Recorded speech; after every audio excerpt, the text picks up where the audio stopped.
Hi, welcome back to the second webinar in our Detached Youth Work series. I'm Emily and I'm part of the No Knives Better Lives team. Today I'll be talking to Mary Q. Burnside and Shelley Cummings from Granton Youth in Edinburgh. Mary and Shelley, would you like to introduce yourselves? Yep, I'm Mary, I'm the manager at Granton Youth, and I've been involved in delivering and designing the Detached street work programme for GY for about 5 or 6 years now.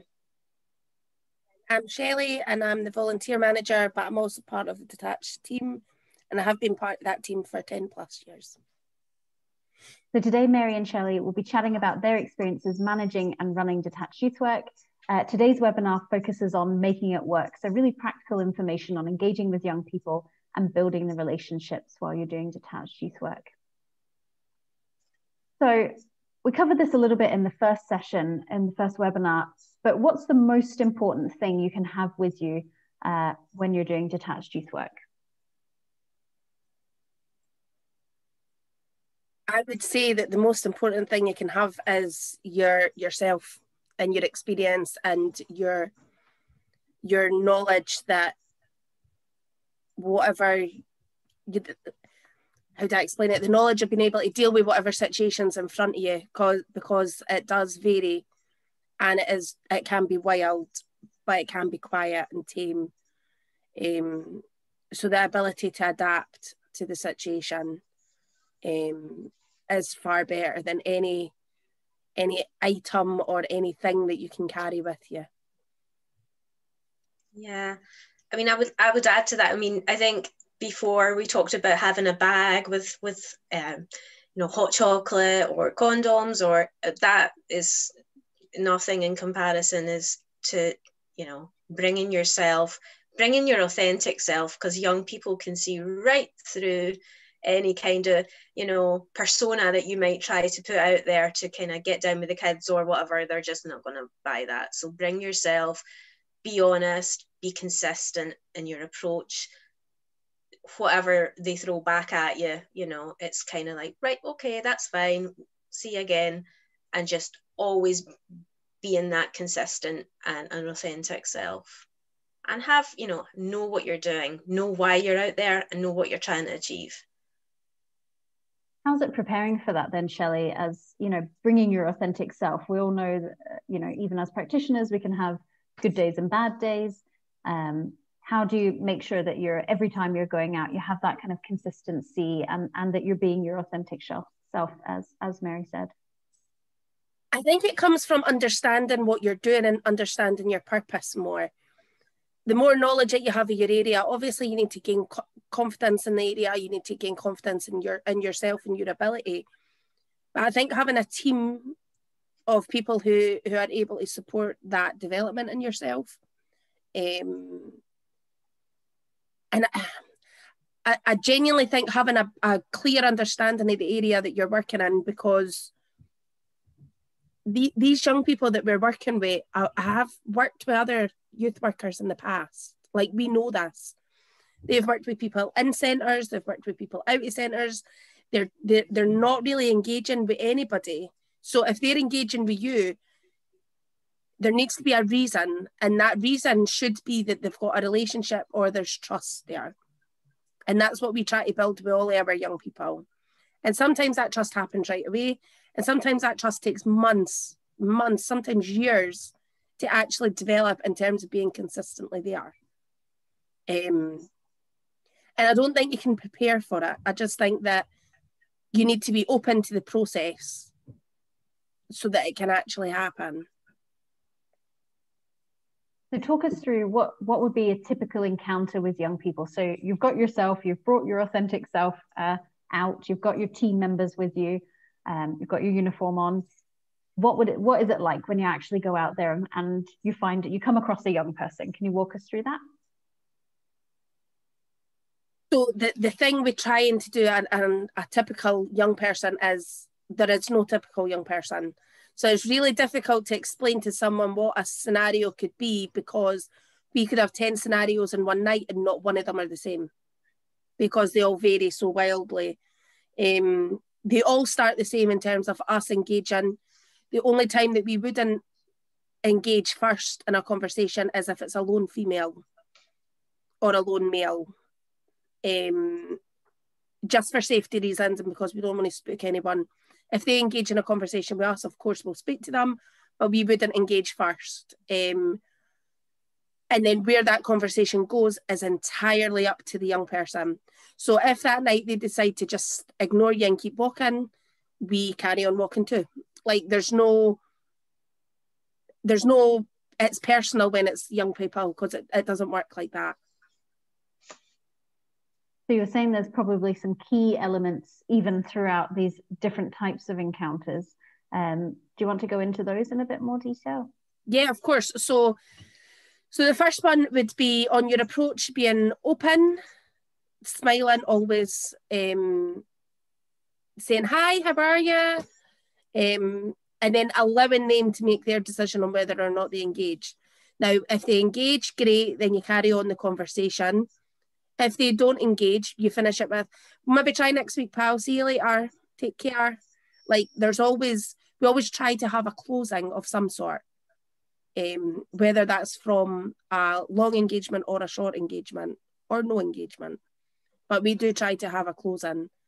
And then we monitor between us and in our evaluations about how the interactions went, what has impacted on the interactions, why have they maybe not spoke to us tonight?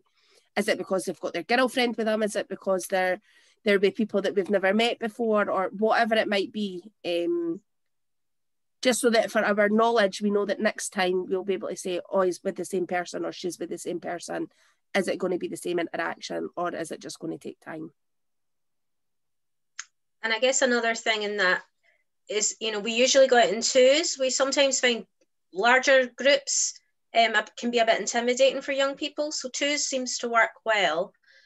So if Shelley was engaging with somebody and then they decided to, have a conversation with her, and maybe, wanted to talk about something in quite a lot of detail, then I would make myself available to other members of the group. I wouldn't just, sometimes I would maybe be involved in the conversation. It could be a 3-way conversation. It's kind of like youth worker radar, where you just kind of scan the group and you see where there's other stuff going on and you try and link into another conversation. And it takes quite a lot of skill. It's hard to even put your finger on it. It's just that kind of intrinsic thing that you just feel in a group, and the vibe, the gut feeling, and know where to engage and support your team member as well. Make sure that you've always got an eye out for them and what's going on for them. And make yourself available to the group. And actually since the pandemic, the engagements we do have, although the streets are quieter, the engagements are longer because they are wanting to talk more. And it's about, if we can split as a, not split as a team, but have different conversations, then it's also helping young people to kind of voice what they're feeling, get some of that stuff out that they've maybe been struggling with. So yeah, it's really useful. And does that follow through? The kind of almost, we're talking about mirroring in some way, Shelley, of saying, well, if they walk on, we walk on. Is that kind of the case that, you will, if young people have a lot to say, as Mary just said, you'll kind of continue that conversation as long as they need it to? Or is there ever get a sense that you feel you need to move on or anything like that? You can normally tell when a young person's done blurting. And that comes with being in the environment and picking up on the external cues. But we normally take our lead, especially if there's an intense conversation. We take our lead for the young person being like, right, I'm done, see you later. And then we just kind of take their lead and saying, right, okay, it's nice to see you, we'll catch up with you again. And we would also at that point offer, if we felt somebody was really struggling, is maybe signpost them to something else as well. So whilst it's not outreach, it's about saying, right, okay, why don't you, get in touch with, put a message on our Facebook page and we can get maybe some counselling support for you, or we can maybe get you involved in doing some outdoor activities or that kind of thing. So if they're really struggling, so it's about saying what supports can we put in place whilst we're there, and allowing, giving that young person, where it's not just like, oh right, we've listened to you, bye. it's about kind of providing other supports if required. That doesn't always need to be within GY either. That can be within other agencies. So if it is that we signpost into additional support elsewhere, that's what we do. Mm-hmm. And in your area, is there any kind of areas that you're most consistently likely to have engagement from young people? You know, is there a place that, you know, if I go there and there's young people, they'll always engage, or is, again, that's quite different every time you go out? I'm thinking there's hotspots where you're pretty much likely to always come across young people. You know, it might be the shopping centres, a couple of parks, maybe outside other youth centres where they've maybe been chucked out, or the centres are closed currently, but they kind of still congregate in certain places. But, you know, it can vary. Sometimes the usual suspect places, there's no one around, but they're somewhere else. You know, you're thinking, oh, we're not seeing anybody tonight, and then you'll find a load of them, you know, somewhere that they're not usually around. So, yeah, just kind of scan the area to find them. Yeah, I think it does. It depends on what the young people are up to as well. So a group that we meet at the shops that would always normally talk to us, if we approach and they're not talking to us, we know that there's something else happening, that there's maybe motorbikes coming along on with different people on them, and that's why they're not engaging. So there's sometimes reasons why, rather than it just being, we've decided tonight we're not talking to you. Mm-hmm. Can you tell us about a situation with young people or a young person that was really positive, and kind of what happened there and how that went? Yeah, so we had a scenario where a group in the local area were kicking about at the chippy and the shops and stuff, and we had been gradually building up this relationship for months with this group of young girls. And this night that we approached, there was more animosity in the air. So they were more aggressive with each other. And somebody that stays in the houses above the chippy decided to start arguing with the young people. So, I mean, we were literally right smack bang in the middle of this scenario. But the girls had been drinking, so they were quite aggressive towards the neighbour person. And we managed to totally diffuse the situation between myself and Mary. I was working with the young people, Mary was engaging with the neighbour, and we managed to calm that whole situation down. And then our conversations with the girls were, on that night, I look at why they were so angry, and then when we went out the next night and seen them, and they were like, oh, thanks so much, we were so drunk last night, which made me so raging. And then we done a breakdown of why that happened and how they felt.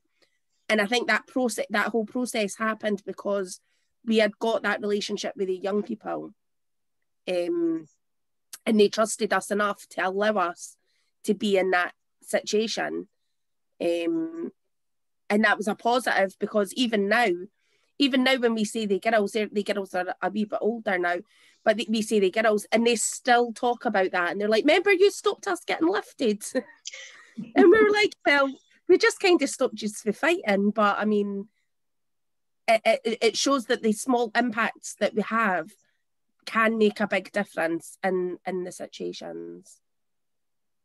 I think as well, like, I mean, you don't always get that kind of beginning, middle, end that you do in traditional youth work indoor settings, where you kind of see a young person in their whole story, because it's kind of snapshots when you're out on the street. And when you don't see a young person out on the street anymore, it's usually a good sign. And you find out, oh yeah, they're now working, or they're doing this and they're doing that. And that's maybe a young person that you've had conversations with and supported over the years. And they've eventually kind of acted on some kind of supports that you've put in place. So you don't always get the kind of neat endings that you do in traditional youth work, I suppose. But I think, yeah, we've certainly saved a lot of young people from being arrested over the years. And thinking Bonfire Night last year, the year before, and we had about 50, 60 young people corralled at the shops, and lots of police activity. And we kind of said, just stay with us. We had a team of about 6 out that night. Stay with us, talk to us. We'll make sure that everything's going to go okay. Just don't react, because there was definitely the police watching them and then us kind of intervening on their behalf, but kind of keeping them in a safe space and keeping that conversation flowing and keeping them from, maybe getting into severe trouble. So, there's been some positive stories, but you have nights like that where it can be quite lively. Would you say then, in kind of both of those examples, you were, the community played a big role as well? It wasn't necessarily just the young people with a focus. Would you say that's really common in your interactions with young people, that there's also then like kind of a third party community element, whether that's police or other residents, for example? Yeah, I think probably a lesser role, but they're definitely in the background. They're definitely part of the picture, but the young people are definitely the kind of bigger chunk of that portion. Mm-hmm. And what about you? You kind of started to mention maybe, Mary, some there, but can you give us an example of an encounter that was maybe less positive, that didn't go quite as you'd anticipated or hoped, and why you think it went that way? I guess back to the bonfire night 2 years ago, and it started quite well. There was young people. They were about to set fire to the bins outside the shops, and we managed to kind of say, like, let's go over to the park, let's have a conversation. So they were kind of sporadically coming and going, but eventually we sat at the benches in the park. They came over with some cardboard, and they had like this little mini bonfire, and they went away and they got marshmallows. They were kind of toasting these marshmallows with this really silly and it was all going well. We were having really good conversations. The police and the fire brigade were passing and said, is this all under control? We were, fine, everything's great. And then another bunch came along, and they'd decided that this wasn't exciting enough and had wheeled one of the wheelie bins over, set fire to that and the little wooded part of the park, and we had to kind of flag the fire brigade in and say, right, okay, this is out of control now, we're walking away. It's not safe for us, and it's not safe for anyone else. So it didn't end well. It started lovely with the toasting of the marshmallows, and then it was the toasting of the wood. So And you mentioned that about not being safe for yourself as practitioners. We started talking about that a little bit in the first webinar, but I wonder if you can expand on that about, well, what is the situation when something becomes unsafe for your team? What kind of steps you take at that point? So we usually have a code word.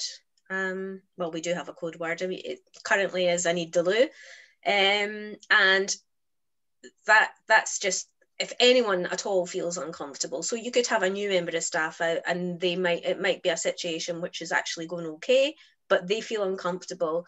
And that's all we need. It's just one person to feel uncomfortable or feel unsafe, and staff know to move on. So we just say, bye guys, catch you again, see you later. And we get that, and then you would ask the member of staff, like, what was going on there? What did you feel was unsafe, and find out from them. And that can be difficult when you've got a new member of staff, because I remember one specific incident where we were having really good engagements with some young people, and the member of staff felt unsafe, so we had to leave it.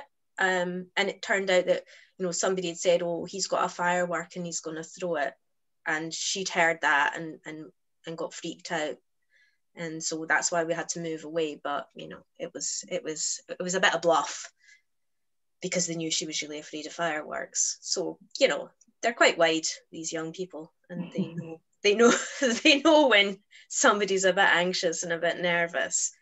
And for me, that was a kind of flag to me that member of the team wasn't ready to do detached work, because she was quite nervous and she wasn't the most confident person.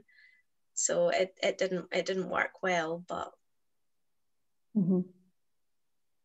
And what would you say are the main challenges to delivering good detached youth work? Getting the right staff. Just simply from what I said earlier there about, you know, you need to be thick-skinned. You need to be confident in delivering and being who you are and putting it out there. And you need to be consistent. And you need to not, it needs to not be all neat and tidy like regular youth work. And, you know, these are my activities. This is what we're going to do. And, you know, this person's going to be doing this. And it's completely on young people's terms.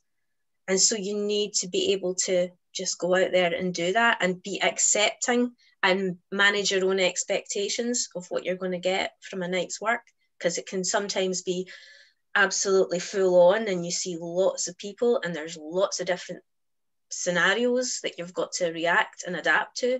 And then other nights where you go out and you see half a dozen people and it's really quite dry. And it's just about managing your own expectations and accepting. So getting the right people out is really, yeah, I would say that's for me as a manager in recruiting, getting the right people to do. For me as a team member doing the training, I agree. 100%, because that you need to be able to trust your teammate as well. So you're trusting them as much as they're trusting you. And bearing in mind, when you're on a young person's term, you could be in a situation where you're in a park, which isn't very well lit. There could be 30 plus young people and you and your teammate. And if one of you just doesn't feel it, it makes a massive impact because you're covering for that person. So if you're thinking about it as 100%, I know that when me and Mary go out, me and Mary are 50-50 each. We both have each other's backs the whole time and we both pull our own weights. But when you have got a team member that isn't as confident or isn't as sure, questions themselves, doesn't really understand the purpose or anything at the moment, you're taking their percentages. So you're maybe doing 80 and they're doing 20. And it's really, really difficult to do that and give your full engagement in chats with young people. And I think that's definitely why street work is really difficult to get staff in for. And then on top of that, you've also got weather. So if it's pouring or rain, it is the worst thing that you can do is go out walking, but you know that you have to. So in terms of motivation, that makes it quite difficult. But yeah, 100% I agree. Trying to get the staff isn't easy. You were talking about trusting teammates there, Shelley. How would you say you build up the trust if, for example, someone new comes into the team? What kind of steps are you taking if they're your partner to go out for a night, to get to know them better, to trust them, to kind of get that kind of equal share of the workload? So I think a massive part of doing it, what you need to remember is you can spend 3 hours with this person and then obviously you're speaking to them in between. You get to know them on a completely different level. That trust isn't just about doing the work, it's about trusting who they are as people. So when you're out walking, you're talking about what your thoughts and feelings are on a variety of subjects, what their thoughts and feelings are, and you get to know them like on another level. And I think that's what feeds into the team. It's not just about saying we're teammates for these 3 hours and while we're doing youth work, this is all it is. It's not about that at all. It's about everything underneath the surface. So if you've had a bad day, we have that chat. Oh, I had a really rubbish day at my other job today. And then they maybe talk about that, and then that's them feeling a bit more comfortable because now you know, and they get a chance to talk through whatever's happening. I definitely think it's more than just surface when it comes to trusting, especially when you're in a team in a scenario like that. Yeah. And 3 hours talking to someone is you find out a lot about a person. Like a lot. So what advice would you maybe both give to someone who maybe isn't quite an experienced practitioner but hasn't tried detached youth work yet? what kind of advice would you give them if they were thinking, actually, we need to give this a go? You know, there's young people who need this type of support in my area. What would you say? What would you say to them? I say, you know, don't expect too much. Kind of manage your expectations.